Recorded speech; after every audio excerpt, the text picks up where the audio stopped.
Bienvenidos a Pura Ciencia. ¿Cuáles serán las consecuencias del coronavirus en las personas mayores, aquellas que se contagiaron, pero también quienes han vivido encerradas y en absoluta soledad estos meses?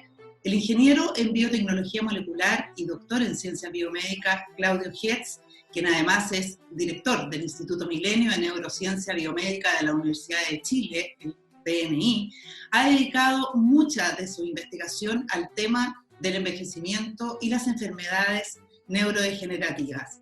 Hola Claudio, gracias por estar hoy en Pura Ciencia. Hola, muchas gracias por la invitación.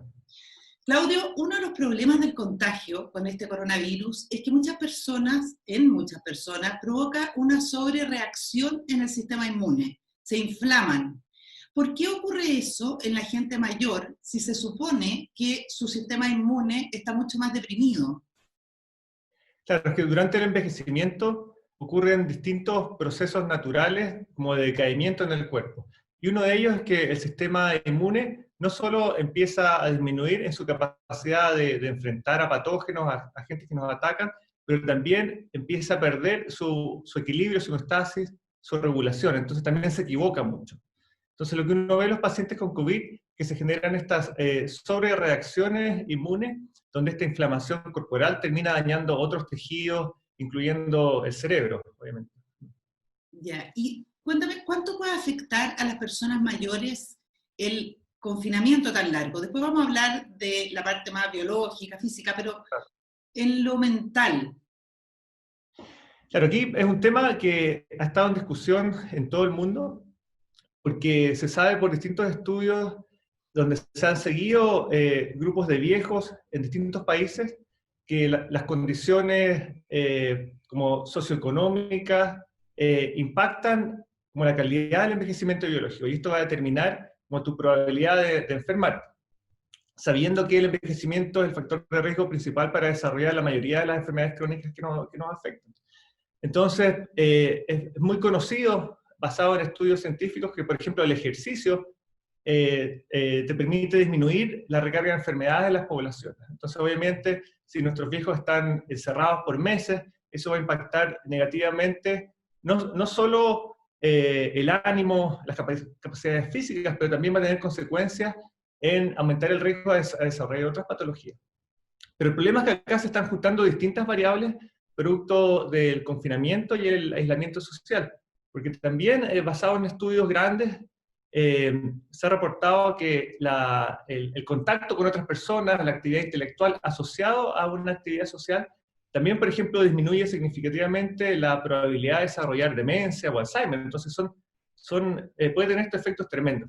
Obviamente en este momento estamos todos especulando, pero predecimos que probablemente en el corto plazo vamos a ver un aumento en la incidencia de enfermedades cerebrales, que no era tan fácil de ver. Por el lado de la psiquiatría, obviamente ya estamos viendo un efecto bien negativo en términos de aumentar la tasa de depresión, obviamente producto del aislamiento y del confinamiento, pero desde nuestra perspectiva más biomédica, lo que nos preocupa es que esta mala calidad del envejecimiento producto del confinamiento podría tener consecuencias adversas y aumentar la incidencia de enfermedades cerebrales.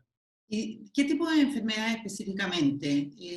¿Tenemos la aparición o recrudecimiento? Lo que más nos preocupa en este caso es la demencia y el Alzheimer, porque estas son las enfermedades que son súper susceptibles a este tipo de factores.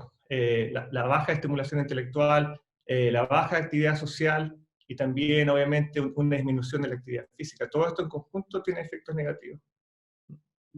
Qué grave, ¿eh? Porque la verdad es que tampoco hay mucho que hacer. O sea, por un lado tienes que priorizar o cuidar a la gente mayor del contagio. No, claro, porque obviamente las políticas públicas se enfocaron en disminuir la mortalidad, pero solo hace muy poco empezamos a pensar en la idea de que tal vez los adultos podrían salir, no sé, un par de veces a la semana, y obviamente esto tiene un efecto tremendo en la calidad de vida de los adultos mayores. Pero también, no sé, pues, pensando en el ejercicio, el problema es que acá en Chile la mayoría de las familias tienen bajos recursos, hay espacios muy pequeñitos en las casas, pero también de alguna forma, si uno genera conciencia social de este problema, las familias se pueden empezar a preocupar y tratar de generar actividades y formas en que los adultos pueden estar más activos, ya sea físicamente o mentalmente. Pero Claro. obviamente, dado como el pánico producto de lo terrible que es el COVID, esto quedó como en segundo plano. Obviamente, si le sumas el hecho de que los adultos mayores han estado expuestos a un estado de estrés durante meses, esto también va a afectar obviamente la calidad de ese envejecimiento ya a nivel más biológico. Claro, al final está evitando que se enfermen de COVID, pero se están reproduciendo otros problemas que puedan tener en el futuro. Claro, y obviamente son capas que tienen que ver con la biología, no es del ser humano, que no sabemos bien cómo se conectan, pero obviamente el estado de ánimo impacta el sistema inmune, está todo súper conectado. Entonces, obviamente, si un adulto mayor entra en cuadros depresivos, sumado a que no está haciendo ejercicio, una disminución en la actividad más intelectual, esto va a tener consecuencias negativas, sí o sí. Vamos a ver más adelante te voy a preguntar qué podemos hacer en relación a eso, pero ¿por qué, Claudio, hay gente que envejece bien y otra que envejece mal, más allá de los hábitos de, no sé, de consumo de alcohol, grasa, cigarrillos, sedentarismo? Pero eso es una gran pregunta hoy en día, y de hecho es un sujeto de estudio súper interesante. Y si nos ponemos como en un caso extremo, existen poblaciones que llamamos los centenarios. Son personas que viven más de 100 años libres de enfermedades y que de repente, no sé, se tropiezan y a las 2 semanas mueren por alguna causa X.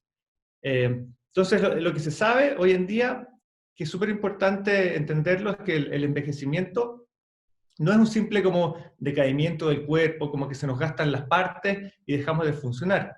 Detrás del proceso de envejecimiento natural en los seres vivos existen procesos biológicos que están comandando este proceso natural del envejecer.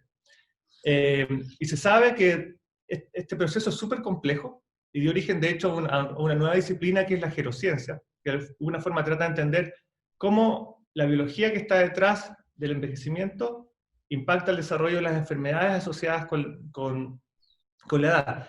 Y esta disciplina ha mostrado que esta temática y la pregunta es súper compleja porque no solo se relaciona como con la biología de nuestro cuerpo, de nuestras células, sino que está conectado con las distintas capas que nos definen como seres humanos. Entonces, variables socioeconómicas, variables culturales, tu dieta, más tu biología, tu carga genética, eso determina cuándo y cómo envejecemos como personas. Entonces, por lo mismo, hoy se sabe que las variables que determinan que uno envejezca bien o mal, pensando en tu pregunta, también dependen de tu cultura. Entonces hay que estudiarlas caso a caso.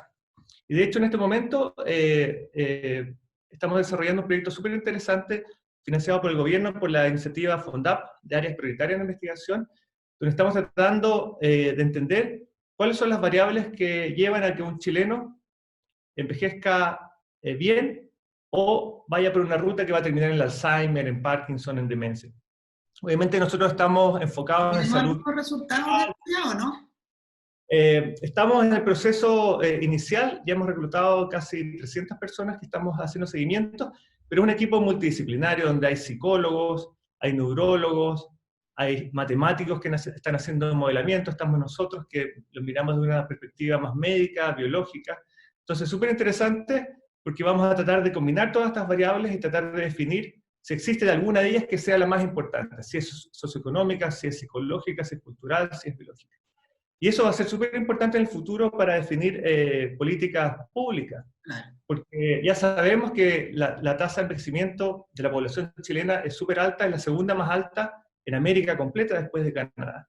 Y en 30 años más, un cuarto de la población va a tener sobre 60, entonces esas personas ya nacieron, y a medida que envejecemos, la carga de enfermedades va a ir aumentando y eso va a tener un impacto socioeconómico gigantesco. Y es por eso que el gobierno hizo este llamado público para generar un centro de excelencia en investigación enfocada en el tema de envejecimiento. Porque obviamente para Chile es un área prioritaria. Y si uno mira lo que se está haciendo en otros países, nosotros estamos recién partiendo y nuestro estudio es un estudio muy chiquitito porque no tenemos muchos recursos, vamos a seguir 300 personas a lo largo de 3, 4 años. Ya. Pero si tú miras lo que está haciendo Francia, Holanda, etcétera, otros países, hacen seguimientos, no sé, 30.000 personas por 20 años, múltiples ciudades, comparar rurales versus campos, porque ellos saben que esta información es súper valiosa para la toma de decisiones políticas, dónde invertir qué hacer finalmente para aumentar el bienestar de las poblaciones de los países. Claro, Porque finalmente no podemos, el mensaje que te quiero dar es que no podemos simplemente ver lo que se hace en Estados Unidos y traer ese conocimiento a Chile y aplicarlo, porque es muy dependiente la calidad del envejecimiento a tus condiciones locales, tu cultura. perfecto. En ese sentido, casi deberíamos preocuparnos más de las residencias para ancianos que de los jardines infantiles, como política pública. No, en el futuro va a ser así, o sea, yo creo que obviamente las plazas van a tener más juegos para adultos mayores que para niños, si se está invirtiendo. Y acá en Chile, además la expectativa de vida está aumentando tremendamente, o sea, estamos llegando sobre los 80 años. Claudio, ¿permite hoy la ciencia diagnosticar tempranamente algunas enfermedades propias de la vejez, como Alzheimer, Parkinson, demencia, depresión? Se ha avanzado bastante en los últimos 5 años. Hay muchos estudios que se están desarrollando a nivel clínico en pacientes, sobre todo en Estados Unidos, y probablemente pronto van a estar disponibles test para diagnóstico temprano. Porque ¿Qué llama diagnóstico temprano? ¿A qué edad? Probablemente 10 a 20 años antes, o sea, entre 40 a los 50. Porque el problema es que nosotros cuando nos enfermamos y empezamos a tener problemas cognitivos, se nos olvidan las cosas, o problemas motores, vamos al neurólogo, al médico, y en ese momento ya el daño es súper alto. Por ejemplo, en el Parkinson, tienen que morir más del 70% de las neuronas que producen el neurotransmisor dopamina, que nos permite controlar nuestros movimientos, para que tú manifiestes síntomas clínicos, porque el cerebro es muy inteligente, entre comillas, es plástico, tiene la capacidad de adaptarse a pesar de estar dañado y tú no te das cuenta que estás enfermo. Entonces, si uno quiere finalmente aplicar terapias en forma efectiva, estas tienen que ser administradas tempranamente a los pacientes. Y es probablemente por eso que la mayoría de los ensayos clínicos han fallado. O sea, piensa que el Parkinson, el Alzheimer, afecta a millones de personas en el planeta y no tenemos ni una solución. Solo tratamientos paliativos que bajan los síntomas, pero no detienen el curso de la enfermedad. Y probablemente esto se debe a que estamos actuando muy tarde. Entonces, en estos momentos se están realizando estudios para tomar, por ejemplo, muestras de sangre, muestras de líquido cefalorraquídeo, y detectar ciertas proteínas que son las que se acumulan en el cerebro y dañan el cerebro. Entonces, lo que se ha visto es que estas proteínas empiezan a aparecer muy temprano, alrededor de los 40, 50 años, y con técnicas sofisticadas tú puedes detectarlas en los fluidos corporales. Entonces, probablemente vamos a ser capaces de tener y detectar indicios de que, ok, probablemente a ti en 15 años más te va a dar, no sé, Alzheimer. Entonces puedes empezar a tener, obvio, puedes empezar a tomar estrategias como las que te decía, mejorar la calidad del envejecimiento, hacer más ejercicio, etcétera, pero además entrar ya sea en ensayos clínicos o después recibir las terapias que van a ser aprobadas en el futuro. Ya, en este momento es experimental todavía. No, todo está en desarrollo experimental, pero muy avanzado. Ya. Y probablemente vamos a tener la opción de distintos ensayos diagnósticos tempranos. Porque se están trabajando no solo en marcadores biológicos, como te decía, muestras sanguíneas, etcétera, pero también usando test que tienen que ver con tomar imágenes cerebrales. Hay muchos ensayos distintos que se están desarrollando, porque esto es una necesidad global, impactar la calidad de vida de millones de personas. Claro, no necesariamente que vivamos más, pero que vivamos mejor en los últimos años. Claro, eso es lo que busca, de hecho, la gerociencia, porque obviamente pensar en extender la expectativa de vida tiene consecuencias, implicancias éticas muy importantes que hay que discutir como sociedad, ¿no es cierto? Claro. Y claro, pero obviamente lo que busca el campo en este momento es aumentar la expectativa de vida. Y la gracia es que esto está llevando ahora a un cambio de paradigma en la medicina, porque en este momento lo que hacemos nosotros es tratar enfermos, y los enfermos ya están enfermos, como te decía, y cuando en nuestro caso nos enfocamos en enfermedades que impactan el cerebro, el daño aparece muy temprano. Entonces lo que busca la gerociencia es mejorar como esa calidad del envejecimiento, que es el factor principal para desarrollar las enfermedades, y así espontáneamente disminuir la probabilidad de desarrollar estas patologías. Y de hecho en Estados Unidos ya entraron en ensayos clínicos drogas, fármacos, que lo que buscan es mejorar la calidad del envejecimiento, mantenerte saludable. Y eso obviamente es súper complejo, porque si tú lo piensas bien, en este momento no puedes ir a una ISAPRE y decirles que te financien un medicamento para no enfermarte. Entonces, claramente, claro. Todas las etapas regulatorias, las legislaciones van a tener que cambiar y adaptarse a esta nueva realidad que es la medicina del futuro cercano. Claudio, y me gustaría, tú dijiste que en 30 años más un cuarto de la población chilena tendrá más de 60 años. ¿Qué deberíamos de estar haciendo? O sea, como política pública, ¿no deberíamos de estar enfocados en este tipo de investigaciones y poner recursos en este tipo de investigaciones, en lograr detectar a tiempo, por ejemplo, este tipo de enfermedades? Porque imagino que el ahorro, por ejemplo, para el Estado sería enorme y sería a lo mejor más barato invertir en investigación en esta línea que tener que después financiar tratamientos larguísimos que lo más probable es que tampoco lleguen a un buen final. No, 100%. Y por eso te decía que nuestro estudio es pequeño. Realmente, si queremos tener un impacto importante, probablemente deberíamos empezar a ver el envejecimiento con distintas miradas, cómo esto se asocia con la nutrición, la obesidad, etcétera, etcétera. Entonces, en este momento lo que podemos hacer, basado en estudios científicos, porque a veces suena como sentido común, pero finalmente hay una base científica que el ejercicio nos hace bien, comer menos hace bien. De hecho, uno de los factores o intervenciones que las primeras se descubrieron que mejoran la calidad del envejecimiento y aumentan la expectativa de vida en múltiples animales es disminuir la ingesta calórica, estimulación intelectual, actividad social, son centrales. Obviamente disminuir los niveles de estrés. Obviamente en ciudades como Santiago es un tema gigantesco por las horas de traslado, el confinamiento en el transporte público, las altas horas de trabajo en que salimos muy tarde, llegamos muy tarde a la casa, estamos muy poco tiempo con los niños, entonces finalmente, probablemente si uno cambia como el switch, en el sentido de ponerle más disfrute a la vida y ser más consciente de estas variables cuando uno es joven o adulto, probablemente esto va a tener como consecuencias de que cuando envejezca vas a sufrir menos enfermedades. Eso es así, eso está demostrado científicamente. Entonces, pero nos falta, yo creo que hay que hacer campañas para de alguna forma tener un impacto cultural, un cambio cultural en Chile, y hacernos conscientes de que es un problema instalado y que lo que hagamos ahora es como una cuenta de ahorro, lo que hagamos ahora cuando somos jóvenes, adultos, va a tener un impacto al inicio.